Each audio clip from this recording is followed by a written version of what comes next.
반갑습니다. 네, 보통 이제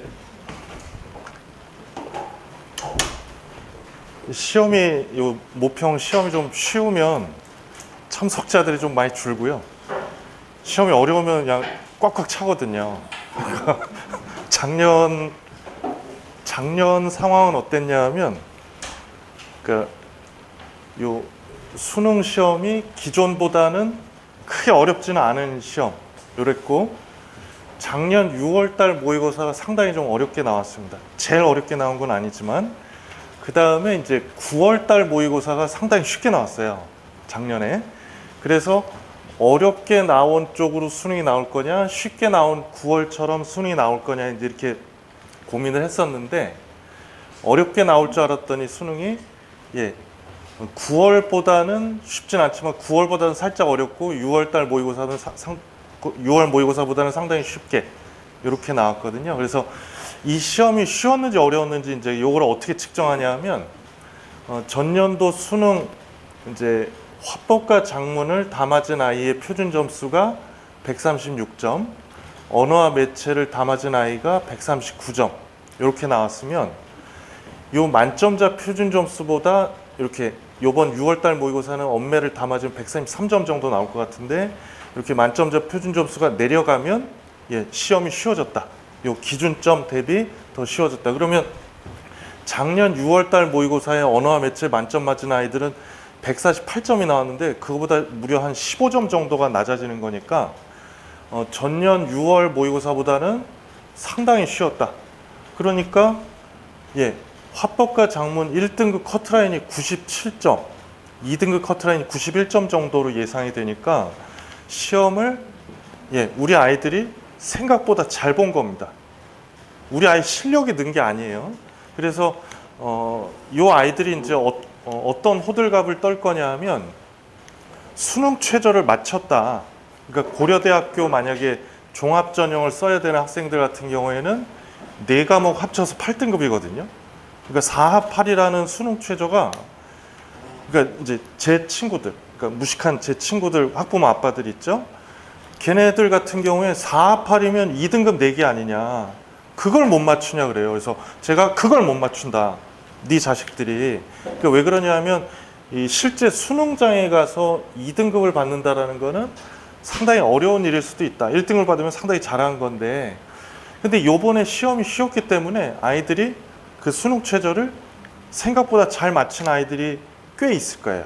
그러면 이제 담임 선생님이랑 상담을 하든지 저랑 상담을 할 때 아이들이 옆으로 앉습니다. 그리고 짓거려 봐라, 이렇게 얘기를 해요. 근데 이제 작년 6월달 모의고사가 어려웠기 때문에 다 수그리고 들어와요. 수능 최저 맞춘 애들이 없거든요, 이렇게 어려웠을 때는. 그래서 우리 아이들한테도 이제 저렇게 얘기를 해주셔야, 잘했다, 잘해서 했는데 이렇게 쉽게 나올 것 같진 않다, 수능에. 그렇게 좀 칭찬도 반 해주시고 협박도 반 해주셔야. 근데 이제 엄마들도 같이 이제 붕 떠 있습니다. 이제 수능 최저를 맞췄기 때문에.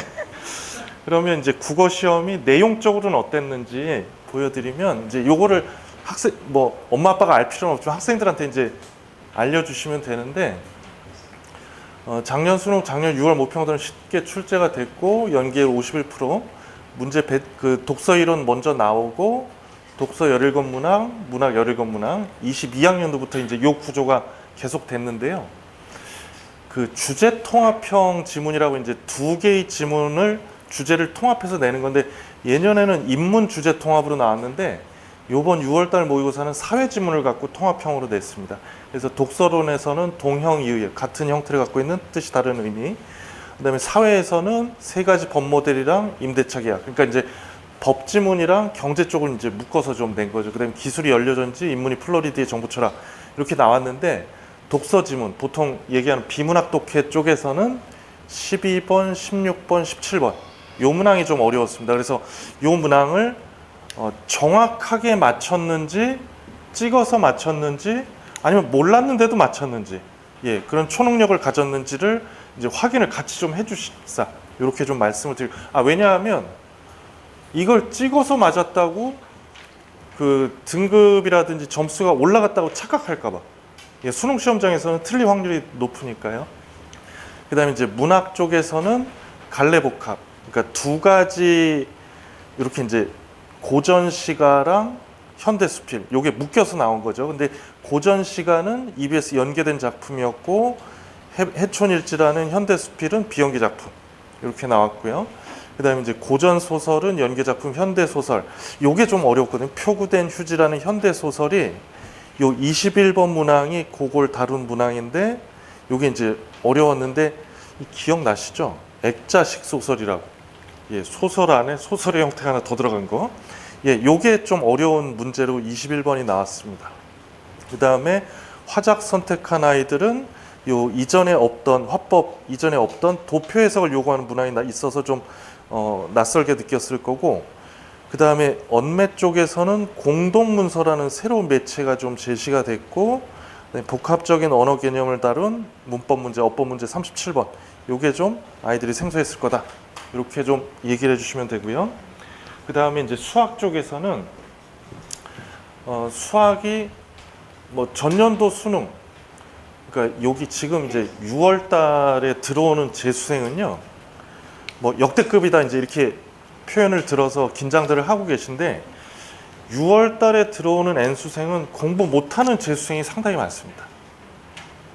근데 이제 9월 달에 들어오는 N수생은 이제 6월 달에 기말고사를 끝낸 대학생들 있죠. 얘네들이 이제 들어오고 실제 수능에는 의대 다니는 N수생.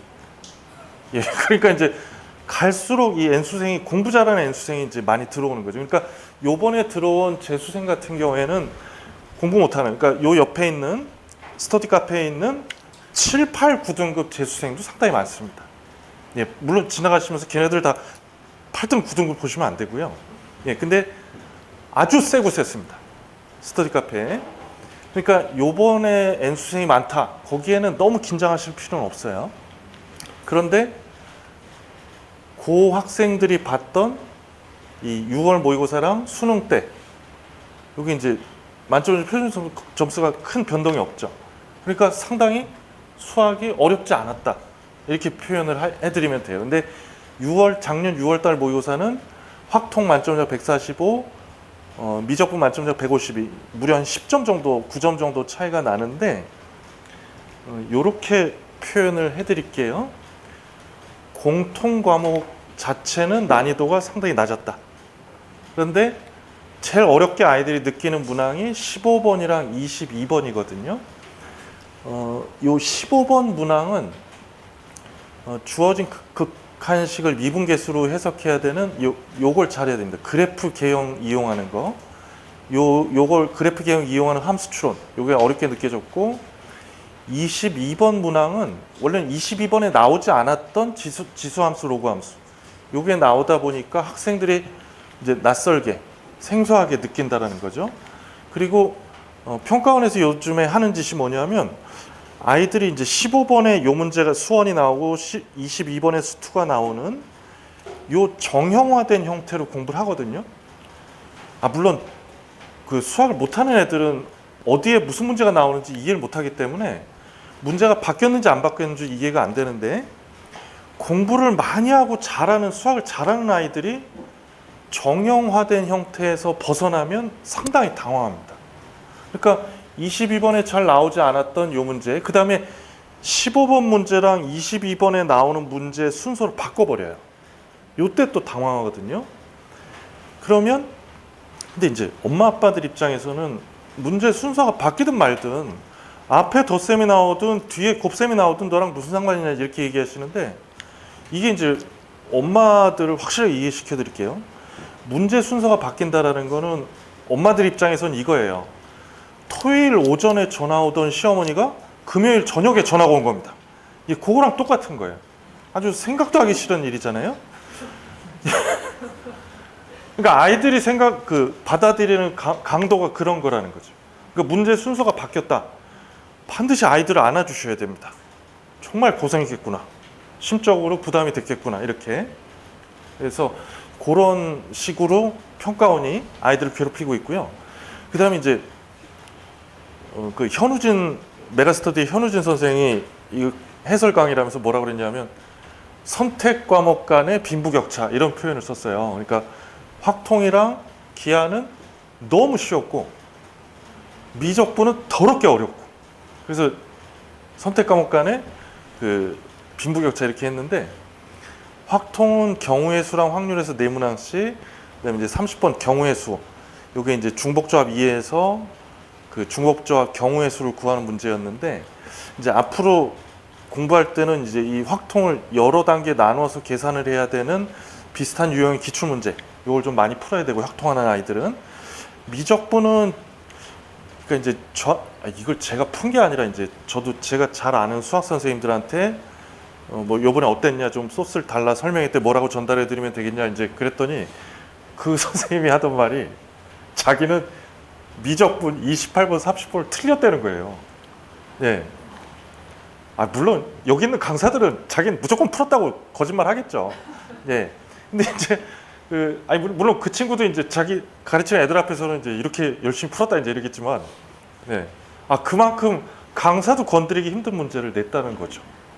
그래서 요 28번 합성함수의 미분과 이계도함수, 30번 합성함수의 미분과 비분가능성, 요거 상당히 어렵게 냈고, 이제 앞으로는 학생들 입장에서는 요거 음함수 미분, 역함수 미분, 그래프 개형 연습, 요걸 필수적으로 해야 된다. 요걸 좀 전달을 좀 부탁드리고 기하는 이제 30번 벡터. 그래서 이제 벡터의 연산과 도형 관련 심화 공부가 필요하다. 이게 이제 제 입장에서는 어떤 생각이 들었냐면 이제 28학년도부터 우리랑 상관 없어야 되겠죠. 우리랑 상관없는 28학년도부터는 미적분이랑 기하 수능 시험이 사라져요. 예. 여기까지만 수능에 이제 출제가 되거든요. 그러니까 이제 이들이 자신의 흔적을 남기고 싶어 하는 게 아닌가. 그래서 무슨 짓을 해야 할지 모르는 이런 상황이 될 수도 있다. 그러면 요번 시험을 미적분을 친 이과 애들이 더 확통으로 옮겨갈 수도 있는 시그널을 주는 게 아닌가. 지금도 고민하고 있는 이과 애들이 있거든요. 그리고 이제 또 사탐으로 또 옮겨가고 싶어하는 그런 자연계애들이 더 생길 수도 있지 않나 이런 생각이 들고 그다음에 이제 영어 같은 경우도 이제 100% 간접 연계인데 지문의 주제가 쉽고 길이도 이제 길지 않고 어휘도 어렵지 않아서 시간 분배만 잘했으면 크게 어렵지 않았을 걸로 이제 예상이 되는데 이게 올해 1등급이 3월에 4.65, 5월달에 4.16 쉽지가 않았거든요. 근데 요번에 그 6평은 이제 좀 쉽게 내다 보니까 최상위권 아이들한테는 37번 문제가 이제 제일 어려웠을 텐데 전체적으로는 33번 빈칸 추론, 32번 빈칸 추론, 41번 제목, 장문 독해에 있는 제목, 그다음에 40번 문단 요약, 21번 함축적 의미. 요걸 좀 많이 틀렸습니다. 보니까. 근데 이게 이제 퍼센티지가 오답률이에요. 오답률. 지금 56%, 51%면 이게 많다라고 생각하거든요. 오답률로는. 근데 이런 수능 때 작년 6월 모평 때는 여기 첫 번째 오답률이 80%, 81%였어요. 엄청 낮은 거죠, 지금. 상당히 쉽게 낸 거예요. 그러면 요 1등급이 지금 10%가 넘어갈 수도 있을 것 같습니다. 저는 조금 더 잡아서 한 12, 13%, 2등급이 한 21%, 22% 정도 나오지 않을까. 그러면 영어 1등급 받은 학생이 이제 인플레 현상이 생기는 거죠. 작년 6월 모평이 1.47%. 이때 영어 선생님들이 엄청 좋아했습니다. 영어 수강생 늘어날 거라고. 이게 어려워야 자기네 밥줄이 이제 더 탄탄해지니까. 그렇게 이제 강사들이 이기적인 입장에 생각하셔야 돼요. 우리 애를 위해서 존재한다 이렇게 생각하시면 안 됩니다. 절대로. 그래서 이렇게 어렵게 나와서 작년에 고3 가르치는 영어 선생님 좋아했는데 9월 달에 쉽게 나오면서 근데 이제 9월에 쉽게 나오는 건 영어 강사들한테 큰 문제가 아니에요. 왜냐면 애들은 다 나갈 거기 때문에 빨리 종강시켜서 애들 내보내야 되기 때문에 괜찮았던 거죠. 근데 요렇게 되면 제가 이제 그저께 했던 그쪽 학원에서 영어 선생님이 했던 얘기가 맨날 4등급, 5등급 받던 애가 갑자기 전화 와서 자기 드디어 3등급 받았다고. 예, 그런 연락을 받았다고. 그래서 그 선생님이 정말 쉽게 나왔구나. 자기가 보기에도 쉬웠는데 그런 표현을 하는 학생들이 많아지다 보니까 정말 쉽게 냈구나 이제 이렇게 답변을 하더라고요. 근데 사실 이렇게 쉽다라고 얘기해도 집에 있는 우리 애는 많이 틀렸거든요. 우리 새끼가 얘기가 맞는 얘기인지 이 새끼들이 맞는 얘기인지 참 괴로워요, 사실 솔직히. 그래서 혹시라도 예전보다 좀 잘 봐서 수능 최저를 아주 쉽게 맞춘 아이가 있다면 좀 이렇게 겁을 좀 주셔야 되고, 어려운 문제를 잘 푸는데 쉽게 나오면 잘 틀리는 애들 있잖아요. 그런 아이들한테는 이렇게 쉽게 나오지 않는다. 그럼 바보들이라고 그렇게 생각하는 거지. 예, 수능은 어렵게 나온다. 이렇게 좀 얘기를 해주셔야 돼요. 예, 엄마도 헷갈리겠지만. 그리고 이제 사탐 쪽은 이게 작년에는 생활과 윤리가 어렵게 나오면서 그 만점자 표준 점수가 제일 높았는데 요번 6월 모평에서는 세계사를 제일 어렵게 내서 만점자 표준 점수가 제일 높게 나왔고 사회문화 쪽이 제일 쉽게 내서 67점 이렇게 나올 것 같다. 이렇게 예상이 되는 거고요. 자연계에서 사탐 쪽으로 바꾼 많은 아이들은 요 사회문화랑 생윤 이쪽을 많이 이제 옮겨가거든요. 그리고 원래도 문과 애들이 생윤, 사문 이쪽을 많이 선택하고, 그 다음에 이제 애들이 많이 떠난 과탐. 작년에는 화원이 이제 쉽게 나오면서 화원 선택자가 손해를 많이 봤었는데 요번에 6월달 시험은 물리학이 좀 쉽게 나왔고, 그래서 만점자 100분위도 99까지밖에 안 나오고 1등급도 48점. 그 다음에 제일 어렵게 낸 게 지금 화투 또는 지투 같습니다. 그래서 만점자 표준 점수가 77 또는 76점으로 화투, 지투 여기가 좀 어렵게 낸 거고. 근데 자꾸 여기서 아이들이 떠나가니까 과탐 쪽을 이제 시험을 봐야만 되는 학생들 같은 경우에는 확실하게 공부를 해서 그 점수를 이제 지지를 해야 되는 그런 상황인 거고, 의대, 약대 중에는 과탐으로만 수능 최저를 맞춰야 되는 학교들도 많기 때문에 확실하게 공부를 하지 않으면 그 떠나간 애들. 근데 이제 작년까지는 이쪽에서 사탐으로 옮기는 애들이 공부 잘하는 애들이 아니라 공부 못하는 애들이 옮겼거든요. 근데 올해는 좀 달라요. 잘하는 애들도 자꾸 옮기려고 하는 그런 현상이 있어서 좀 확실하게 좀 해야 되고, 그 다음에 이제 언론에서 자꾸 요 얘기를 많이 하는 거죠. 요번 6월 달에 전체 집단 인원도 최다, 그리고 졸업생도 최다, 이렇게 얘기를 하는 거죠. 근데 졸업생은 3년 전에도 9,500명, 재작년에도 11,000명, 작년에도 398명 이렇게 계속 늘어났고, 근데 이제 요번 고3이 그 황금돼지 그때 애를 낳으셔서 그런 거예요. 요 이유는 다른 이유가 없습니다. 그래서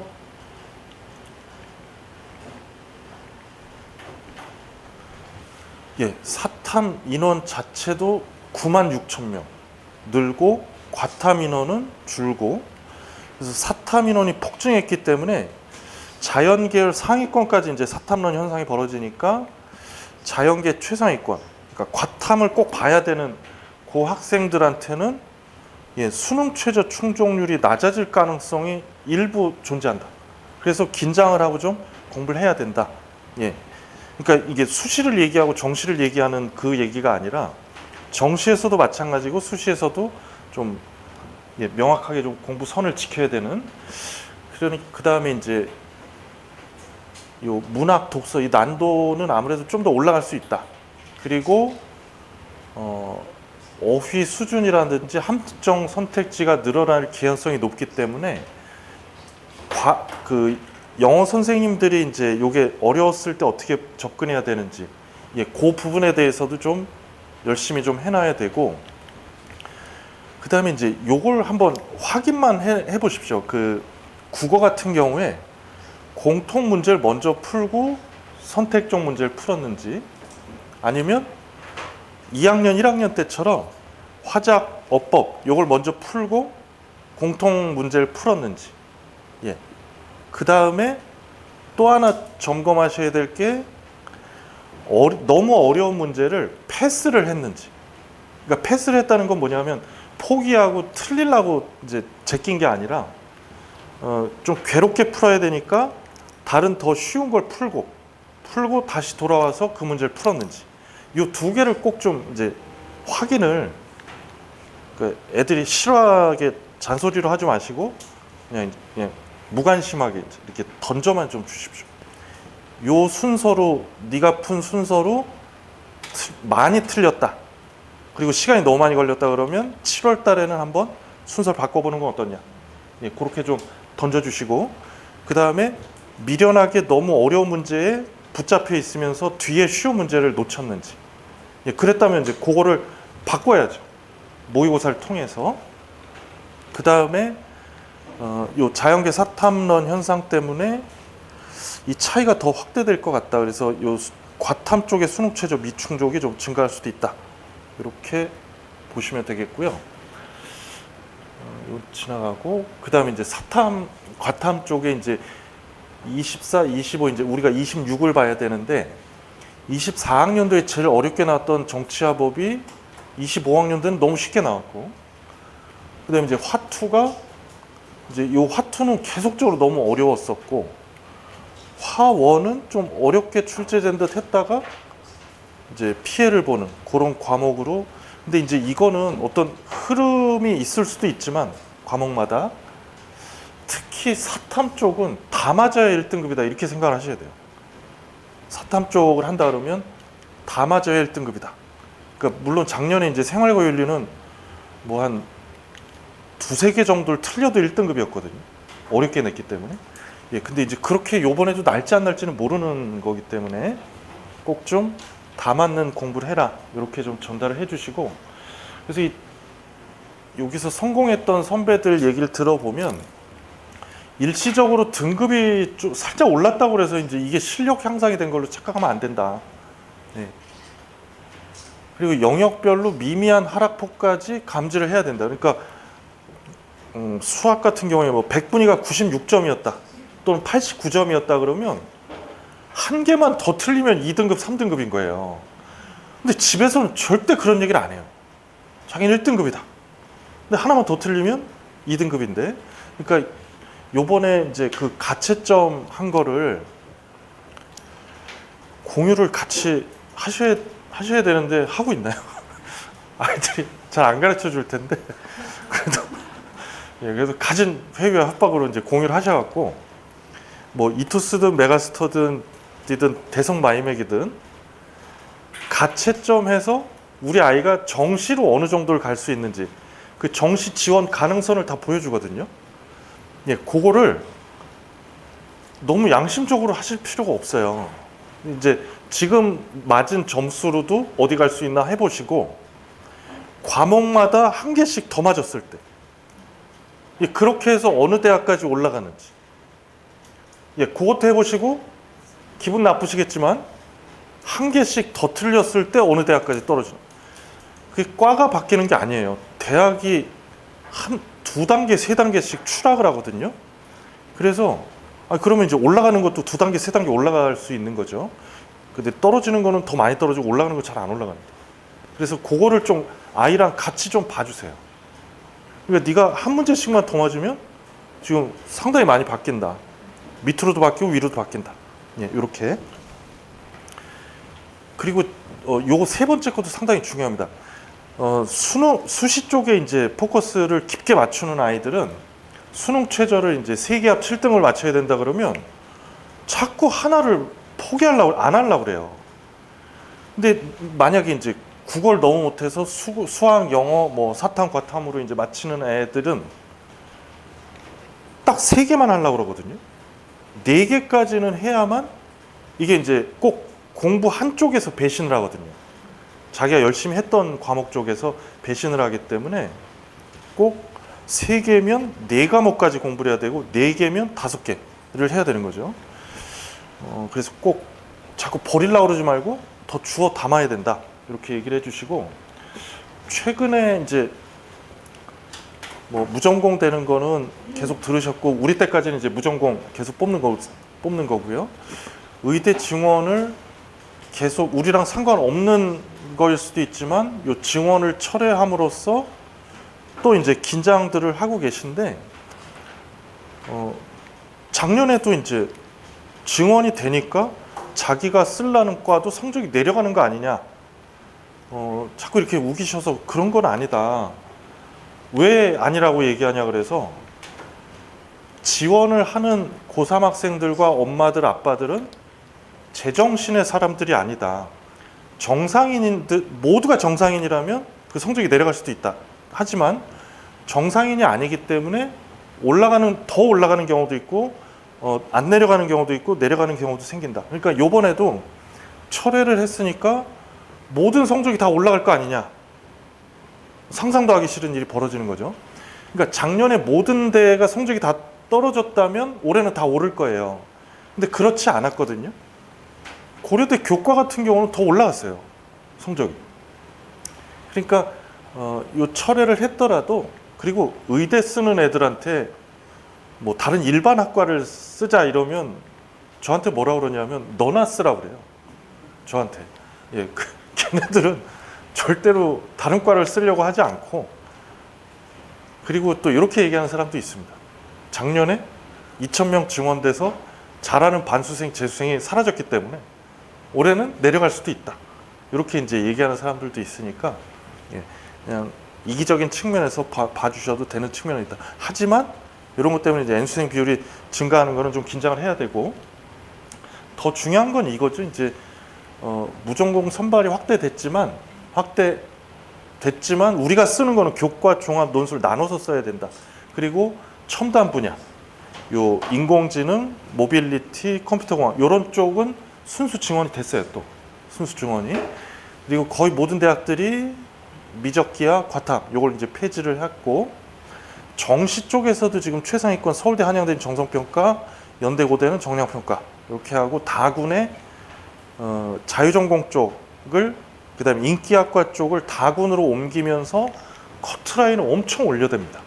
그러니까 작년 같은 경우는 이제 의대는 아니고 약대를 가군, 나군에서 충원 합격을 하고 최초 합격이 아니라 충원 합격을 하고 다군에 있는 고려대 학부대학을 썼는데 떨어졌어요. 예, 고려대 무전공을 썼는데 떨어지는 그런 현상들이 벌어지고 그 다음에 이제 연대 요 무전공이 신설이 되면서 최상위권 성적을 가진 아이들은 여기에 이제 좀 많이 늘라고 하겠죠.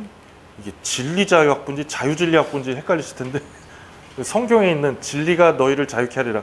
예, 그렇게 이해하시면 되고 정시 모집에서 정량평가를 하고 고려대 수능 최저가 이게 탐구가 한 과목이고 이게 논술 전형 경영학이 4합 5였거든요. 너무 무리한 수능 최저를 해놨었다가 요번에는 이제 4합 8로 정상화 시켰고 요 인기학과 반도체, 차세대통신, 스마트 모빌리티가 4합 7이었거든요. 종합 전형이.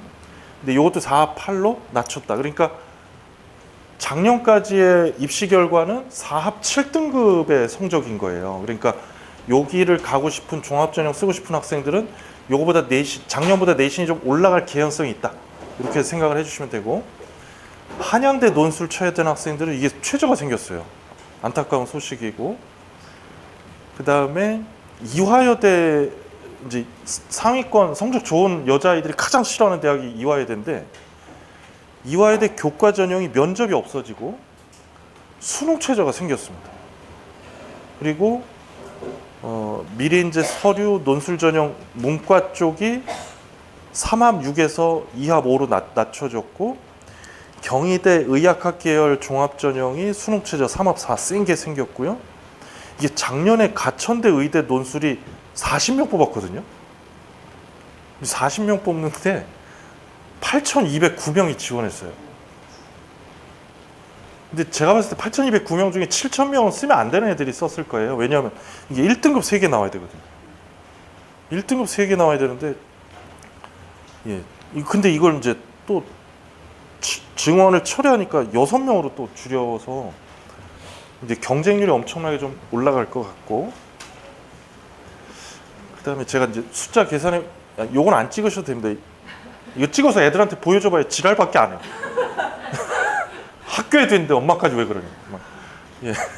159일 남았는데 제가 시간으로 계산해보니까 한 3,800시간, 그냥 간단하게 3,600시간이라고 치면 요 중에 3분의 1, 1,200시간을 우리 애들이 이제 공부를 하냐 안 하냐가 문제거든요. 예, 3분의 1, 3,600시간을 자기 시간으로 확보를 해서 공부를 할 수 있냐 없냐.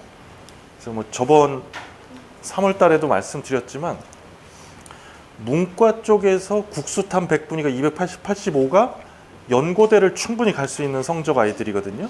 이 아이들이 6월 달에 이렇게 받았다가 수능 때 상승하는 아이들이 24%, 떨어지는 애들이 71%. 그 다음에 240, 245점이 이제 한 광명상가, 당국대부터 한 광운대, 명지대 요 정도 선인데 여기서 상승하는 애들이 39%, 유지하는 애들이 9%, 하락이 한 52% 정도. 그러니까 이 파란색으로 아이들을 협박하지 마시고 이제 밥 먹을 때마다 요 올라가는 빨강색이 너다 이렇게 3번 복창하고 예, 드시면 다시는 밥을 같이 안 먹을 거예요. 그러니까 이걸로 협박하지 마시고 이제 올라가는 소수지만 이게 너다 이렇게 얘기를 해주시는 게 좋을 것 같습니다. 그다음에 이제 시험 보고 나면 원점수 등급 컷 확인한 다음에 이 헛된 희망이 빠지는 거죠. 등급이 올랐으니까. 이게 제일 안 좋은 모습이에요. 요걸 꼭 하라고 해주세요. 요거. 아직까지도 문제집 분석을 안 한 애들이 있을 겁니다. 그 분석을 해서, 그러니까 보통 요 문항에 문제가 나오고, 뭐 어느 정도 난이도 분석을 하고 앞으로 어떻게 공부할 건지, 예, 요거를 설정을 하고 그 과정을 복귀하는 거는 아까 그 너무 어려웠던 문제를 패스했는지, 예, 그거를 다시 기록해 놓는 거죠. 그 다음에 다음 시험 운영을 어떻게 할 건지 그 계획을 좀 세우라고 해주시고 성적 확인은 반드시 100분위로 해라. 100분위로. 그다음에 시험장에 가면 이제 쉬는 시간을 활용을 할 때도 이제 종 땡치고 화장실 갈 건지 5분 있다 갈 건지 10분 있다 갈 건지 이게 수능 시험장을 처음 가봤기 때문에 예, 그 계획을 좀 갖고 있는 게 좋고 점심시간 같은 경우도 체할까봐 천천히 먹는 분위기가 아니래요. 예, 후룩 먹고 집어넣고 이제 저희 집 애 얘기로는 다들 공부하는 척 하더라. 예. 그렇게 표현을 이제 하더라고요. 예. 잘 안 하다가 공부하는 척 하더라. 그러니까 이게 천천히 먹고 그런 분위기가 아니래요. 되게 빨리 먹는다고.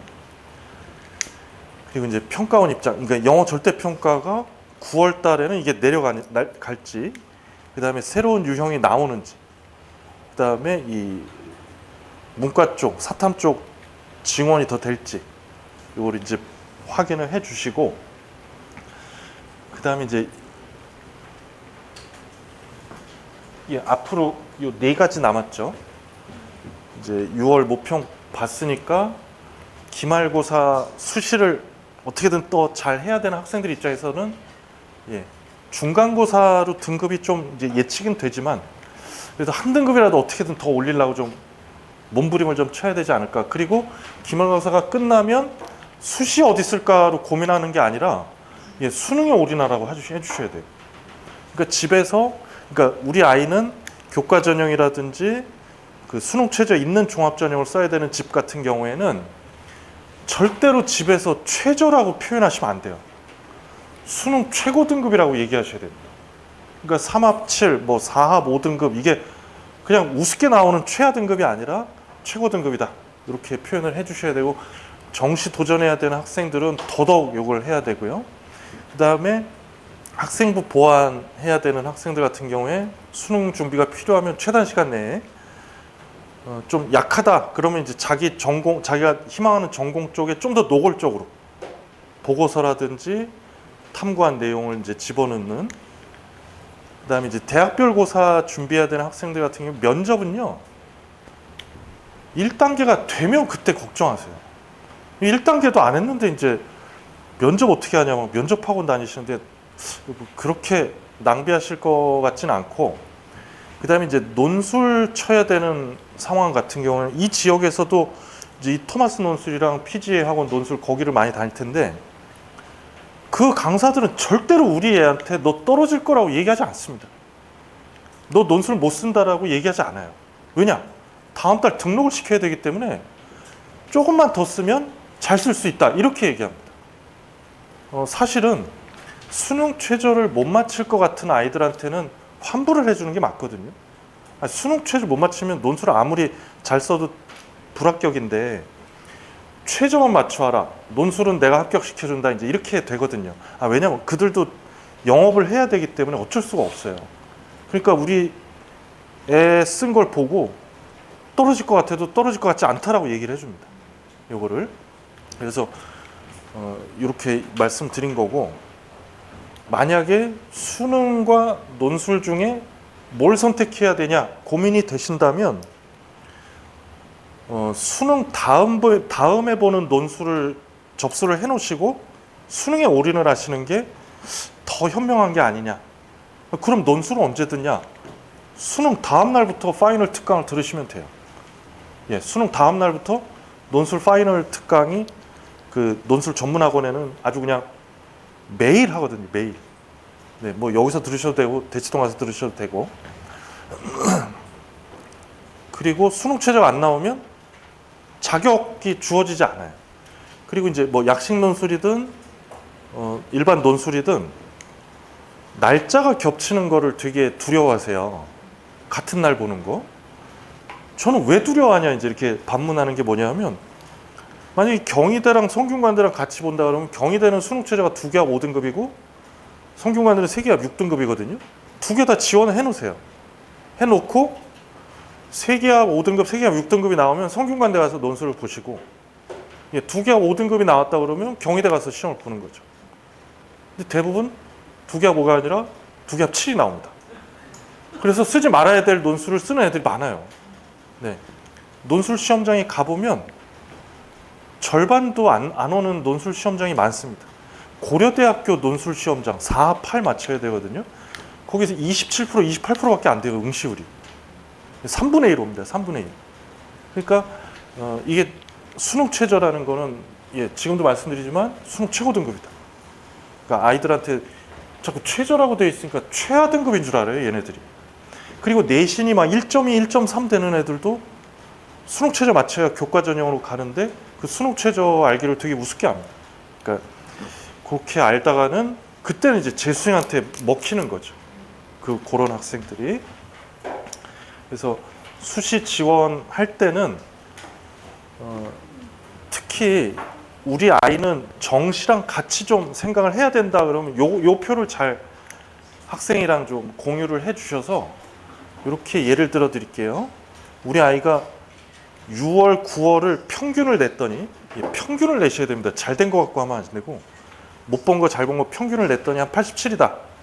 근데 자연계다 그러면 동국대, 홍익대, 자연계 하위권 정도를 정시에 지원할 수 있으니까 우리는 수시를 동국대, 홍익대 상위권부터 쓴다. 이렇게 잡는 거죠. 제일 과학적인 방법입니다, 이게. 그래서 평균으로 이제 하라는 거고. 근데 이런 아이들이 있어요. 수능으로 하니까 75예요. 인서울이 안 돼요. 근데 내신은 1.3이에요. 무지하게 많습니다. 75인데 1.3. 그 아이들은 이 표를 이용할 수가 없어요. 그 아이들은 구타를 해서라도 3합7을 맞춰야 됩니다. 굶겨서라도, 구타를 해서라도. 그 아이들의 인생 최대 목표는 3합7을 맞춰서 고려대 연세대 가는 거거든요. 네. 이게 서로 입장이 다른 거예요. 그리고 만약에 이제 문과인데 우리 아이가 82점이 나왔다. 그럼 이제 단국대 중하위권 정도를 쓸 수 있는 거니까 이제 세종대, 숭실대, 국민대 요 위로 쓰는 거죠. 근데 이제 이렇게 잘 안 하려고 그러고요. 그냥 자기 욕심에 맞춰서 하려고 그래요. 대부분은. 그러니까 엄마 아빠가 조금 차갑게 바라볼 때는 요걸로 좀 바라봐 주시고요. 그다음에 이제 제가 이제 우스갯소리로 이제 세종대를 우습게 아는 아이들한테 세종대를 이렇게 봐야 된다. 수시 내신으로 갈 수 있고 정시로 만약에 네가 갈 수 있다면 재수를 하든 말든 절대 지원을 하면 안 된다. 이번 수시에. 수시, 정시 다 되니까 요건 수시에 쓰면 안 되고, 수시 내신으로 가능한데 정시로 불가능하다. 근데 나는 세종대 갈 바엔 재수할 거다 라고 생각하면 이번 수시에 쓰면 안 된다. 이렇게 아이랑 그 줄다리기 하시면 되고요. 내신으로 된다. 근데 정시로 불가능한데 절대 우리 집은 재수하면 안 된다. 그럼 요번에 꼭 수시에 써야 돼요, 세종대를. 이거를 이제 가고 싶지 않은 뭐 당국대로 하셔도 되고 뭐 고려대로 하셔도 돼요. 그 다음에 수시 내신으로 불가능한데 정시로 가능하다. 이때는 재수할 생각이 있든 없든 쓰면 안 돼. 이게 진정한 의미의 수시 납치예요. 예, 수시에 불가능하지만 정시는 충분히 된다. 그러면 수시에 안 쓰고, 그다음에 수시에도 안 되고 정시에도 안 되는데 재수를 할 거다. 그럼 쓰든 말든 아무 상관이 없습니다. 써봐야 떨어지기 때문에 예, 쓰든 말든 아무 상관이 없어요. 재수한다고 생각하면. 근데 수시로도 불가능, 정시로도 불가능한데 재수는 절대 안 하겠다 그러면 세종대가 아니라 단국대를 써야 돼요. 예, 세종대보다 좀 밑에 있다는 단국대를 꼭 써야 된다. 광운대를 쓰든 명주대를 쓰든 이렇게 하셔야 돼요. 그러니까 이게 꼭 세종대를 하는 게 아니라 광운대를 바라보는 관점 이렇게 바꿔도 되고, 우리 집에서 약간 거시기한 그 대학 있죠. 우리 애가 좀 가기 좀 거시기한 그 대학을 여기다 놓고 이런 상황이다 그러면 그 거시기 대학보다 더 밑에 대학을 써야 된다. 이렇게 좀 아이들이랑 얘기를 하시는데, 뭐 그냥 맞다 이렇게 아이들도 긍정하거든요. 근데 원서를 써야 되는 상황에서는 어떻게 하는지 아세요? 이것도 안 쓸 거고 이것도 안 쓸 거다 이렇게 얘기합니다, 아이들은. 그래서 이제 약간 좀 반발이 있는 거죠. 그리고 우리 아이는 교과전을 위주로 쓴다 그러면 지금 드린 그 관연도 통계 자료, 이제 엄마 아빠들끼리 또는 애들끼리 이런 얘기를 많이 할 겁니다. 25학년도 입시 결과를 보면 안 된다. 24학년도 거 봐야 된다. 그러니까 그 의대 증원 철회 때문에. 근데 제가 아까 말씀드렸죠. 정상인들의 행위였으면 24학년도 거 그대로 보고 써도 된다. 근데 정상인들의 행위가 아니었기 때문에 예, 작년 거, 재작년 거, 어쩌면 뭐 3년 전 거까지 다 보면 더 좋을 수도 있다. 이렇게 보시고, 그다음에 이제 완전 최상위권 대학들이야 이제 전교과지만 국민대 같은 경우는 국영수 4, 국영수 과 이렇게 나오는 거니까 우리 애한테 어떤 식의 방식이 더 좋은 건지 그거 이제 뭐 거의 다 알고 계실 거고요. 그다음에 종합 전형 써야 되는 상황에서는 이게 제일 중요해요. 뭐 우리 학생부가 경쟁력이 있겠냐 없겠냐를 뭐 돌아다니면서 물어보실 필요가 없습니다. 왜냐하면 우리 고등학교가 잘 간 종합전형 대학은 나도 잘 갈 가능성이 높고요. 우리 선배들이 못 간 종합전형 대학은 나도 떨어질 확률이 100%라고 보시면 돼요. 그러니까 제일 대표적인 대학, 우리 다 여기 오신 분 중에 한 분, 두 분 정도만 해당이 안 되고 대부분은 다 성균관대를 짝사랑하고 지원하고 다 떨어집니다. 예, 예, 죄송하지만 성균관대는 그냥 일반적인 고등학교는 거기 가서 설명을 해요. 계열적 합성 보지 않는다. 그 다음에 일반고 많이 뽑는다.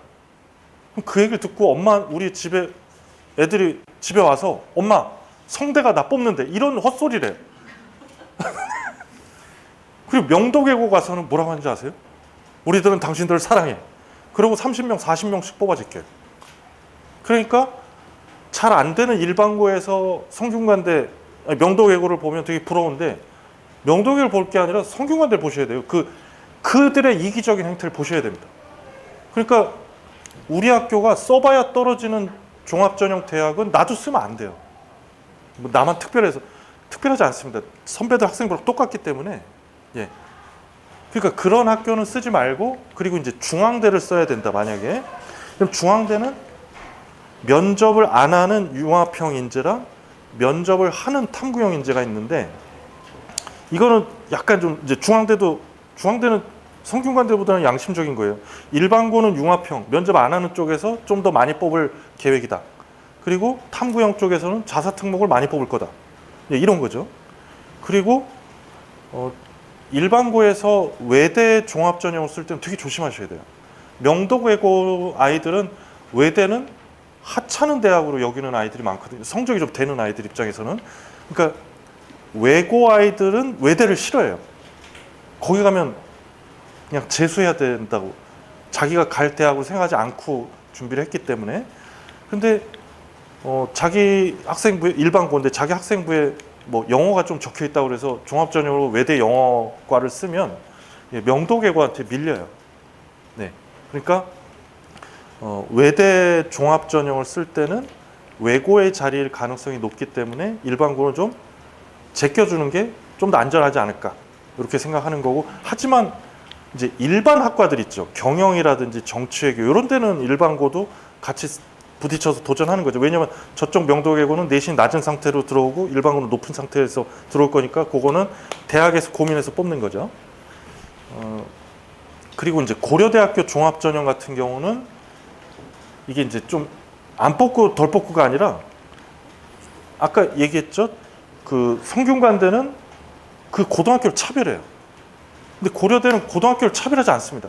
니네 고등학교가 흡연 천국이든 음주 천국이든 상관하지 않겠다. 수능 최저를 맞춰서 들어와. 4하 8. 예, 4개와 8등급. 그게 되면 가능성이 높은 거고, 단 계열적합형이라는 고려대 종합전형이 있거든요. 계열적합. 그 이제 제목대로 계열에 적합한 활동을 많이 했냐. 많이 한 특목이랑 자사를 많이 뽑게 돼 있습니다. 예, 그 계열에 적합한 활동을 많이 한 특목 자사를 많이 뽑게. 물론 일반고도 10% 정도의 합격생은 있습니다. 10% 정도의. 네. 그러니까 고려대는 수능 최저가 있는 학업 우수. 여기에 일반고가 더 많이 뽑히는 거고, 계열 적합은 수능 최저가 없으니까 과고를 뽑아야 되는 거예요. 과고. 네. 일반고는 아무래도 확률이 좀 낮아지는 거고요.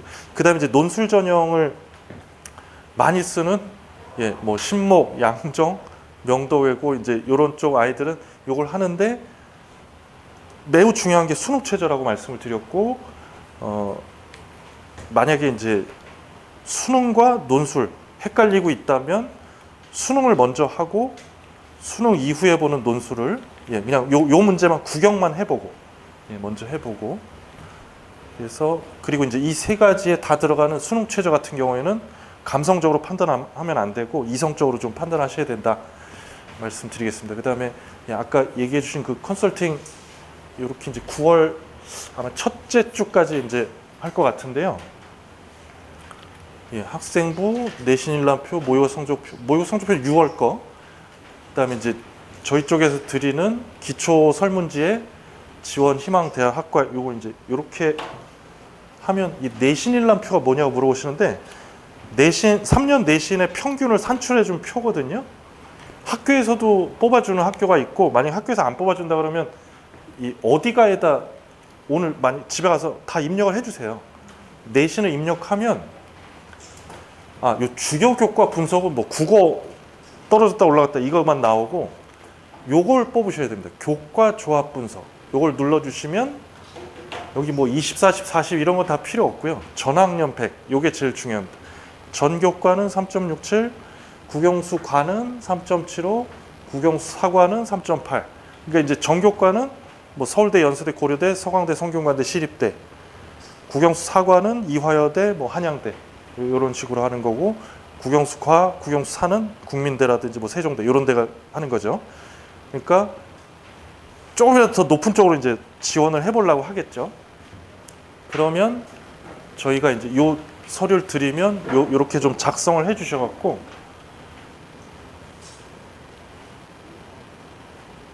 네, 여기에 교과 전형은 어느 대학 무슨 과 쓰고 싶다. 진짜 아무 생각이 없다. 그럼 한 개, 두 개라도 좀 써주셔야 제가 그 눈높이에 맞춰서. 그리고 이제 상담 내용 궁금한 점을 안 쓰는 걸 제일 좋아하고요, 저는. 네, 그럼 제가 알아서 다 말씀을 드리는데, 이거 막 2페이지씩 하시는 분들도 있어요. 진상이라고 그러죠. 그러면 이제 그렇게 서류가 오면 이제 제가 이제 상담했던 학생 거 3.5, 3.48이니까 너무 높은 데는 본인도 못 쓴다는 걸 알고 있고, 그렇다고 갈 수 있는 데는 또 쓰기 싫어요. 그런 아이들은 이러는 거죠. 한 요 정도, 세종대, 인하대 종합전형을 도전해보고 싶어 합니다. 근데 이제 저는 이렇게 평가하죠. 상향이다. 이제 제가 상향이라고 하면 합격 확률 20에서 30%. 상향 소시는 30에서 40%, 소시는 한 진짜 반반. 그리고 논술로 세게 쓰고 싶어요, 아이들은. 근데 논술 수능 최저가 다 안 나와요. 그래서 제가 빨간 신호등을 켜주는 겁니다. 그리고 그러면 위험하다, 지금. 그러니까 이렇게 다 쓰면 다 떨어질 수도 있고 인천대를 반반 정도 붙을 수 있다. 그래서 이제 제가 이렇게 하는 거죠. 추가적으로 이렇게 좀 생각을 해봤으면 좋겠다. 저는 멱살 잡힐 각오로 합니다. 강원대 교과, 충북대 교과, 수능 최저 되니까 강원대 교과는 적정이다. 그럼 아이의 표정을 보면 매우 불쾌한 표정으로 저를 이제 보고 있어요. 나가고 싶어 하죠. 그리고 엄마도 싫은데 싫은 표정을 못하고. 그다음에 충북대는 수능 최저가 수학 포함 3합 12점. 수학 포함해서 겨우 12예요. 4, 3, 11. 그러니까 이것도 불안한 겁니다, 사실은. 그러니까 소신자를 넣는 거고, 그 다음에 이제 3 여대를 쓰자 그러죠. 요 여대를 쓰고, 그 다음에 논술은 가천대 논술을 써야 된다. 예, 근데 이제 제 말 안 듣죠. 사실 제 말 안 듣고 그냥 이대로 써서 다 떨어지고 정시로 갔어요. 정시로 여대를. 예. 별로 그렇게 막 선뜻 하고 싶어하지 않는 여대. 예, 물론 6월달 모의고사 성적보다는 예, 좀 더 높게 나온 겁니다. 서울에 있는 여대를 갔으니까. 그 다음에 이제 아까 말씀드린 약식 논술 요 이제 4점대가 되면 이때부터 가천대를 성전으로 봐요. 예, 종교적인 성전으로 이렇게 쳐다봅니다. 저기만 가면 가천대는 성남시가 아니야, 인서울이야, 이제 이렇게 생각하거든요. 사람들이 병원이 있어. 예, 엄마 아파도 이제 병원 싸게 갈 수 있어. 이렇게 아이들이 바뀌어요. 네, 가천대 가면 이제 다 되는 걸로. 근데 가천대는 논술이 3등급 하나가 있어야 되거든요. 대부분 4, 5, 6등급인 애들이 도전을 많이 합니다. 네. 그래서 이제 이 아이도 인천대 종합전형 이제 이렇게 학생부도 아주 훌륭하진 않았거든요. 그러니까 이런 아무래도 이쪽 지역에서 인천대랑 가톨릭대가 가까우니까 여기는 예, 좀 프렌들리해요. 쓰라고 그래도. 근데 광진구 가서 가톨릭대, 인천대 얘기하잖아요. 너나 가라 그래. 예. 그리고 이제 이렇게 논술을 쓰려고 그래서 제가 재수할 생각이 있으면 이렇게 쓰고 재수할 생각이 절대 없다면 예. 이 중에 최소 4개는 써야 된다. 예. 근데 아마 오늘 처음으로 5번 대학을 들어보시는 분도 있거든요. 요거 이게 서울에 있는 대학이에요. 인서울. 예. 그 구로구 궁동에 있습니다. 온수역에 내리면 진짜 120발자국만 걸어가면 갈 수 있는 인서울 대학인데 이 대학을 보는 순간 인상이 구겨져요. 그러면 제가 인서울이다. 갈 수 있다. 그래서 여기가 교과 전형인데도 이게 얘네들은 뭐 12과목밖에 안 집어넣어요. 잘 나온 거. 그러니까 전 과목으로 치면 이게 막 4.5 막 이래요. 그래서 붙는 거예요. 안 갈라 그러니까 애들이. 그래서 제가 듣기로도 여기는 안 쓰고 얘는 이 약식 논술을 다 쓰고 그래도 제 말을 들어줘서 수원대 화공신소재공학부 써서 붙었어요.